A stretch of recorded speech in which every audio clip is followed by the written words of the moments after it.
नमस्कार, मैं हूँ नेहा पांडे और प्रस्तुत कर रही हूँ एक कहानी एक और निर्मला, जिसे लिखा है मीरा सिन्हा जी ने। बहुत पहले किशोर वय में प्रेमचंद्र की निर्मला को पढ़ा था। किशोर मन ने निर्मला को अपने मन की पूरी सहानुभूति दी, पर दूरदर्शन में जब निर्मला का धारावाहिक प्रसारण शुरू हुआ तो लगा कि यह निर्मला कोई और नहीं है, मैं ही हूँ, एक जीती जागती पात्र। मेरा भी निर्मला की भांति बेमेल विवाह हुआ। मैं भी 3 बच्चों की विमाता बनी, मगर कारण दहेज नहीं था। यह सच मैंने स्वेच्छा से वरण किया था, वरना मेरा जन्म तो ऐसे घर में हुआ था जहां दहेज देने की कोई समस्या ही न थी। मेरे पिता अपने समय के एक प्रख्यात डॉक्टर थे। मैं अपने पिता की बेहद लाडली थी। कारण, पिता के 3 पुत्रियों के बाद 2 पुत्र हुए थे। उसके बाद हुआ था मेरा जन्म। एक तो भाइयों के ऊपर हुई थी, दूसरे घर में सबसे छोटी, साथ ही मेधावी, कुशाग्र और सुंदर। और तो और, मुझे तो बहुत दिनों तक लड़कों के कपड़े ही पहनाए गए। मेरी 3 बहनों का विवाह इंटर पास करने के बाद हो गया, जो कि उस समय लड़कियों के लिए उच्च शिक्षा मानी जाती थी। मगर मैंने इंटर पास करके पीएमटी का एग्जाम दिया। सौभाग्यवश मैं उसमें सेलेक्ट भी हो गई। पिता ने समाज और सारे रिश्तेदारों के विरोध के बावजूद मेरा मेडिकल कॉलेज में दाखिला भी करा दिया। मेरे पिता मुझे अपना उत्तराधिकारी समझने लगे थे। कारण, एक पुत्र बीए करके लॉ की पढ़ाई कर रहा था तथा दूसरा हिंदी में एमए करके साहित्य सेवा में लगना चाह रहा था। उसकी कहानियां व कविताएं पत्र पत्रिकाओं में प्रकाशित भी होने लगी थीं। मगर पिता का तो सपना था कि उनकी जमी जमाई प्रैक्टिस का कोई तो वारिस मिले, और उन्हें लगने लगा कि मैं उनका सपना पूरा कर दूंगी। पर विधि को तो कुछ और ही स्वीकार था। अचानक घर में वज्रपात हुआ। मेरी बड़ी बहन का स्वर्गवास हो गया। वह अपने पीछे छोड़ गई 3 बच्चे, एक बच्ची 8 साल की, पुत्र 4 साल का और एक नवजात कन्या, जिसका जन्म ही बहन की मृत्यु का कारण बना था। सारा घर अथाह शोक सागर में डूब गया। बहन प्रसव के लिए घर में ही आई थी, अतः उस नवजात कन्या के साथ साथ दोनों बड़े बच्चों का भार भी मुझ पर ही आ पड़ा। धीरे धीरे शोक के बादल छटने शुरू हुए। रिश्तेदारों व मित्रों का शोक संवेदना प्रकट करने के लिए आना जाना समाप्त हो गया। बच्चों की परवरिश मैं करने लगी। जीवन थोड़ा सहज हो चला। केवल सहज न हो सके तो जीजा जी, वे अपने कमरे से प्रायः ही बाहर न निकलते। जैसे तैसे ऑफिस जाते तो कोई कार्य ही न करते। कुछ महीनों पहले तो उनका प्रमोशन एग्जीक्यूटिव इंजीनियर के पद पर हुआ था, मगर उन्हें तो अपने बड़े उत्तरदायित्वों से भी कोई सरोकार न रह गया था। तभी सुरों में उनकी शादी की बातें होने लगी, मगर जीजाजी इन बातों को सुनकर एकदम आपे से बाहर हो जाते थे। और फिर उन्हीं दिनों घर पर हमारे दूर के रिश्ते की बुआ आई, जो कि बहन की मृत्यु पर ना आ सकी थी। सारे घाव फिर हरे हो गए। संवेदना प्रकट करने के बाद वे बोली, इन मासूम बच्चों का क्या होगा? जमाई बाबू आज नहीं तो कल शादी करेंगे ही। फिर पिता को संबोधित करके बोली, इंदर, शुचि की शादी क्यों नहीं कर देते जमाई बाबू से? माँ के बाद मौसी ही बच्चों को माँ जैसा प्यार दे सकती है। फिर तुम्हें जमाई बाबू से अच्छा लड़का कहाँ मिलेगा? हाँ, उम्र का थोड़ा अंतर है तो क्या हुआ, लड़कों की उम्र नहीं देखी जाती। इतना सुनते ही मेरे पिताजी एकदम क्रोधित हो गए। बोले, दीदी, तुम्हें शुचि के बारे में ऐसे सोचने की हिम्मत भी कैसे हुई? खबरदार, आगे से ऐसी कोई बात की तो हमारा तुम्हारा संबंध खत्म। बुआ एकदम हतप्रभ रह गई। मैंने ऐसा बुरा तो नहीं कह दिया, मगर हाँ भैया, तुम लोग ठहरे बड़े आदमी, बिटिया को डॉक्टर बनाओगे। हम लोगों की समझ में तो लड़कियों की दुनिया घर गृहस्थी तक ही रहती है। फिर मैंने इन मासूमों का मुंह देखकर कह दिया था। तुम्हें बुरा लगा हो तो माफी चाहती हूँ। बात आई गई हो गई, मगर मुझे बुआ की बातें हर समय मथती रहती। लगता इन मासूमों की बाहें मुझसे कुछ बलिदान मांगती हैं। मैंने सोच लिया कि चाहे जो हो जाए, मैं इन्हें हमेशा अपने साथ रखूंगी। अगर मेरे पति ने इसे पसंद न किया तो मैं आजन्म कुंवारी रहूंगी। दूसरा विचार आता, पर फिर समाज आ खड़ा होता। पिता के ना रहने के बाद एक कुंवारी एक लड़का व 2 लड़कियों का उत्तरदायित्व कैसे वहन कर पाएगी? भाइयों का रुख शादी के बाद पता नहीं कैसा रहे। और फिर इसी ऊहापोह में मेरा मेडिकल प्रथम वर्ष का परिणाम घोषित हो गया। छोटे भैया मार्कशीट लेकर आए। मुझे उच्चतम अंक प्राप्त हुए थे। सभी प्रोफेसर मेरी प्रशंसा कर रहे थे तथा मेरे भविष्य की ओर आशा भरी निगाहों से देख रहे थे। ऐसा ही कुछ भैया ने हिप हिप हुर्रे के नारे के साथ प्रवेश करते हुए मुझे बताया था। घर के सभी सदस्य बहुत प्रसन्न थे। बहन की मृत्यु के बाद यह पहला अवसर था कि सभी लोग इतने प्रसन्न हो सके थे। मगर मैं एक बार अंक तालिका को देखती और एक बार अपने मन में लिए गए निर्णय पर विचार करती। एक और उन्नति के पथ पर बढ़ता सुखद भविष्य था, दूसरी ओर गुमनामी के अंधेरे में खो जाने वाला बलिदान। जिस भविष्य के लिए इतने दिनों से सपने संजो रही थी, उसको अपने ही हाथों से चूर चूर कर देना बड़े साहस का काम था। मगर मैं दृढ़ हुई और झटके से अपने सपनों के महल को तोड़ती हुई पिताजी के सम्मुख जा खड़ी हुई। पिताजी, मुझे शादी करनी है। पिता मुस्कुराकर बोले। क्यों? क्या पहले साल ही किसी सहपाठी पर मन रीझ गया? कर दूंगा शादी, मगर पहले पढ़ाई तो पूरी कर लो। मैं पहले की ही तरह गंभीर स्वर में बोली। पिताजी, मुझे जल्दी ही शादी करनी है, वह भी किसी सहपाठी से नहीं, बल्कि जीजा जी से। पिताजी एकदम परेशान होकर बोले। शुचि, तुम होश में तो हो? ये क्या कह रही हो? लगता है दीदी ने तुम्हारे दिमाग में कुछ ऊल जलूल भर दिया है, मगर मैं ऐसा नहीं होने दूंगा। मैं अपने हाथों से तुम्हारी जिंदगी बर्बाद नहीं करूंगा। पिताजी, फिर 4 लोगों की जिंदगी जो बर्बाद हो जाएगी, और फिर ये मेरा फैसला है, मैं आप लोगों को दोष थोड़ी ना दूंगी। सारा परिवार मेरे इस निर्णय से व्यथित हो उठा। मुझे बहुत तरीके से समझाने की कोशिश की गई। माँ ने तो रो रो कर अपनी आंखें सुजा ली, मगर मैं अपने निर्णय पर डटी रही। मेरा निर्णय सुनकर जीजा जी भी विचलित हो गए। बोले, मैं प्रतिमा के अलावा किसी और को पत्नी के रूप में अब कल्पना भी नहीं कर सकता। और फिर शुचि, जो कि मेरे विवाह में मात्र 7 वर्ष की थी, उन्हें भी मैंने बच्चों के भविष्य का वास्ता देकर मना लिया। और फिर घर के कुछ लोगों की उपस्थिति में गमगीन वातावरण में सादे ढंग से हमारी शादी संपन्न हो गई। मेरी ससुराल मेरी न थी, दीदी की ससुराल थी, जहाँ एक एक सामान पर मेरी दीदी की छाप थी। जिसे सुहाग रात कहते हैं, वह रात हम दोनों की दीदी की याद में रोते रोते बीती।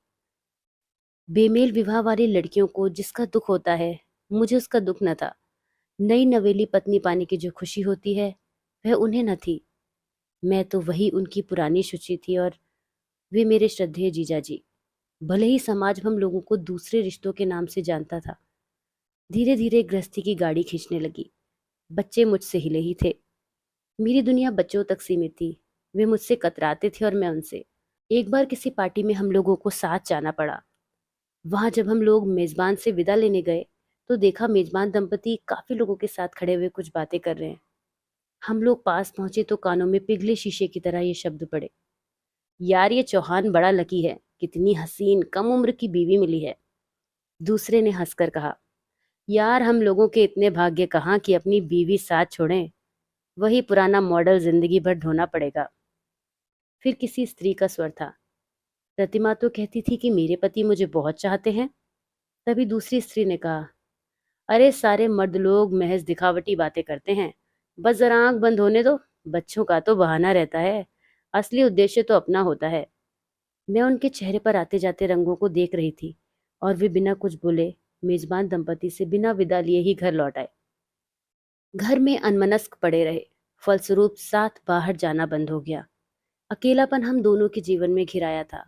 बातों का संदर्भ भी होता तो सिर्फ बच्चे और बच्चे। वे भी मुझे माँ नहीं, मौसी समझते रहे। किसी तरीके से अलका और रोहित से तो माँ कहलवाया, मगर अमिता तो किसी भी प्रकार से माँ कहने को राजी नहीं हुई। वरन में कोई काम अपने ढंग से करना चाहती तो तुरंत कहती, मम्मी तो ऐसे नहीं करती थी, अच्छा नहीं लग रहा है, मम्मी की तरह करिए। मुझे ऐसा लगता था कि दीदी की अनुपस्थिति में मैं उनका प्रतिनिधित्व करती हूँ। अभी दीदी आकर मुझे शाबाशी देंगी, कहेंगी कि शुचि तूने बहुत अच्छा काम किया है, अब तू आकर अपना जीवन जी। ऐसे में ही जब मुझे पता चला कि मैं माँ बनने वाली हूँ, ऊपर से मैं एकदम सामान्य रही, पर मेरा रोम रोम पुलकित हो उठा। मुझे लगा कि मेरा अकेलापन दूर करने वाला, मुझे अपना कहने वाला कोई आ जाएगा। और वह शुभ दिन भी आ गया जब अल्पना का जन्म हुआ। मगर यह खुशी कुछ ही क्षण रही। क्योंकि मुझे ऐसा लगा कि वे तीसरी बेटी के नाम पर बहुत खुश न हो सके। अल्पना का भी अजीब भाग्य, किसी की पहली तो किसी की तीसरी।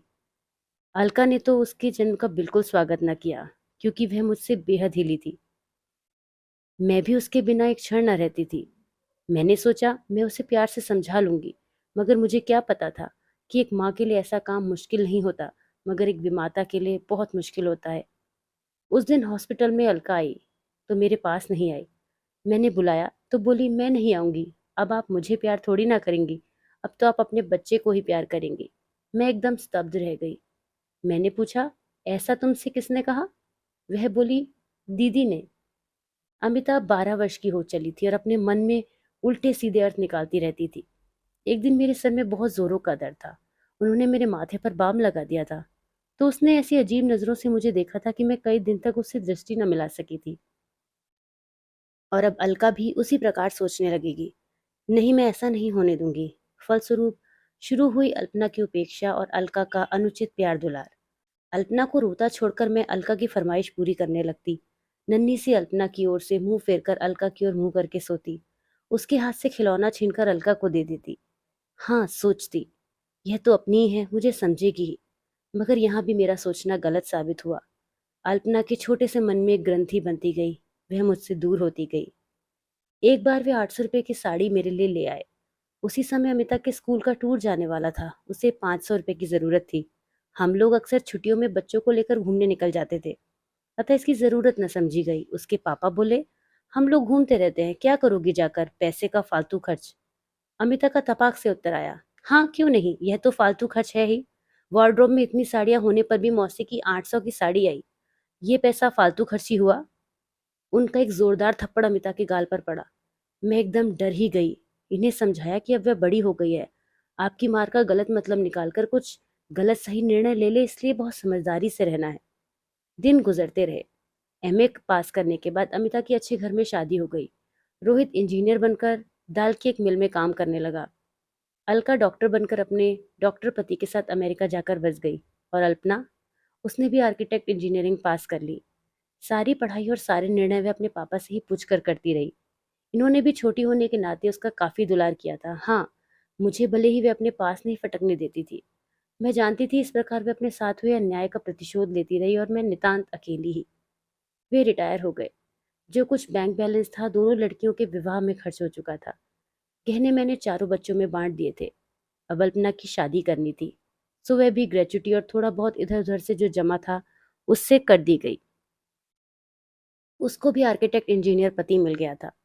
ये अस्वस्थ रहने लगे थे और रिटायरमेंट के कुछ वर्षों बाद दिल का दौरा पड़ने से अचानक चल बसे।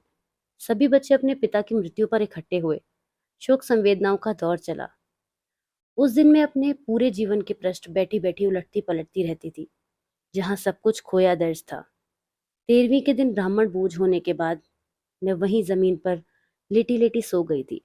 अचानक रात में नींद खुली तो मैंने पाया कि ड्राइंग रूम में पूरा परिवार उपस्थित है और कुछ मेरे ही संदर्भ में बात हो रही है। मैं अपने को रोक ना पाई और पर्दे की ओट में खड़ी हो गई। बात अलका ने ही शुरू की। अब तो पापा का सब काम खत्म हो गया, अब सबको वापस लौटना है, प्रश्न मम्मी का है। अब वह इतने बड़े मकान में अकेले कैसे रहेंगी? उनके बारे में हम सभी उपस्थित हैं, कोई निर्णय ले लेते तो अच्छा रहता। रोहित ने शायद लड़का होने के नाते अपनी जिम्मेदारी महसूस की। मम्मी को तो मैं साथ ले जाता, मगर क्या करूं, फैक्ट्री की तरफ से डबल रूम फ्लैट मिला है जो हम ही लोगों को कम पड़ता है। सोचता हूँ यह मकान बेचकर वहां नया फ्लैट बनवा लेता तो आराम हो जाता, क्योंकि मुझे तो वहीं सेटल होना है। मगर मम्मी से कहने की हिम्मत नहीं पड़ती है। अलका बोली, मेरे साथ तो दिक्कत यह है कि नया देश, नई जगह और फिर कुछ समय तो यहाँ जानने के लिए चाहिए ही। नई जगह उनका मन लगे कि ना लगे। अब अल्पना बोली, वैसे तो आई हैव नो प्रॉब्लम, पर मम्मी मेरे साथ रहेंगी तो मैं खुद को डिस्टर्ब फील करने लगूंगी। मुझे याद आने लगेगा कि कैसे मेरे हाथ से खिलौने छीनकर वो छोटी को दे दिए जाते थे। कैसी मलाई पसंद होने पर भी मुझे नहीं मिलती थी, क्योंकि वे भैया को पसंद थी। अच्छी ड्रेस हमेशा दीदी ही बनती थी। अच्छी ड्रेस हमेशा दीदी की बनती थी। कैसे दूसरों की गलती पर मैं पीटी जाती थी। अल्पना को उत्तेजित होकर देखकर अलका बोली, मैं मानती हूँ कि मम्मी ने हम सब लोगों के साथ बहुत किया, मगर हृदय का असली प्यार तो तेरा ही रहा होगा। अल्पना बोली, भगवान जाने, मुझे तो कभी उसका आभास न हुआ कि मैं उनसे अपने को जरा भी जुड़ा महसूस कर सकूं। बात का रुख पलटते हुए अमिता के पति बोले, खैर, अब इन बातों के निर्णय का समय नहीं है। मम्मी को हम लोगों से किसी एक के साथ रहना ही है और मेरे पास कोई प्रॉब्लम भी नहीं है। मैं मम्मी को अपने साथ रखने को तैयार हूँ। यह सुनकर अमिता एकदम भड़क गई। हाँ, बस घर में तुम ही तो हिमायती हो उनके, हर समय आगे पीछे घूमते रहते हो, बहुत मानती हैं तुम्हें। अमिता के पति का तेज स्वर सुनाई पड़ा, चुप रहो। मैंने तो केवल इसलिए कहा कि मैं इतना जानता हूँ कि इस समय मम्मी का उत्तरदायित्व हम चारों में से ही किसी को लेना पड़ेगा। रोहित की बहू बोली, क्यों ना इसका निर्णय मम्मी पर ही छोड़ दिया जाए कि वे किसके साथ रहना चाहती हैं। चलो अब सोया जाए। मैं झट पर्दे से हटकर अपनी जगह लेट गई, पर नींद कोसों दूर थी और जब मुझे आभास हो गया कि सभी सो गए थे, तो मैं चुपचाप उठी, पासबुक निकाली। उसमें ऐसा कुछ बांटने लायक न था। गहने में पहले ही बांट चुकी थी। मकान के कागजात निकाले और निश्चिंत होकर सो गई। सुबह देर तक सोती रही। मेरी नींद रोहित की बहू के जगाने पर खुली। वह कह रही थी, मम्मी आज आप इतनी देर तक क्यों सो रही हैं? तबीयत खराब है क्या? मैंने घड़ी पर नजर डाली। सुबह के 8 बज चुके थे। बच्चे चाय की मेज पर मेरी प्रतीक्षा कर रहे थे। मैं ब्रश करके उन लोगों के पास बैठ गई और चाय पीती पीती बोली, अब तो तुम लोगों के जाने का समय हो रहा होगा, इसलिए थोड़ा समय निकालकर चाय के बाद मेरे पास आ जाओ। चाय के बाद जब सभी इकट्ठे हुए तो मैंने कहा, ये देखो, ये पासबुक है। तुम लोगों में बांटने लायक कुछ विशेष नहीं है। रोहित, ये रहे मकान के कागजात। तुम चाहे जो भी करो, और मकान में जितना सामान है वो तुम चारों लोग अपनी इच्छा के अनुसार बांट लो। सब बच्चे मेरे इस व्यवहार से स्तब्ध थे। आखिर अलका साहस करके बोली, मम्मी, आप ये सब क्यों कर रही हैं? आपके जीते जी हम लोगों का इन चीजों से क्या मतलब? मैं बोली, नहीं बेटा, मैं अकेले इतना सामान, इतना बड़ा मकान क्या करूंगी? रोहित बोला, मम्मी आप मेरे साथ बॉम्बे चलिए, या जिसके पास आराम लगे उसके पास। मैं हंसकर बोली, रहना होगा तो बेटे के पास रहूंगी, बेटियों के पास थोड़ी ना। मगर मेरा अभी कहीं जाने का विचार नहीं है। तुम्हारे पापा की इतनी पेंशन मिलेगी कि मेरा आराम से गुजर बसर हो जाएगा। और सभी के लाख जिद करने पर भी यहाँ किराए के 2 कमरे लेकर आ गई हूँ। मुझे अपने निर्णय पर संतोष है। तो ये थी मीरा सिन्हा द्वारा रचित कहानी एक और निर्मला। धन्यवाद।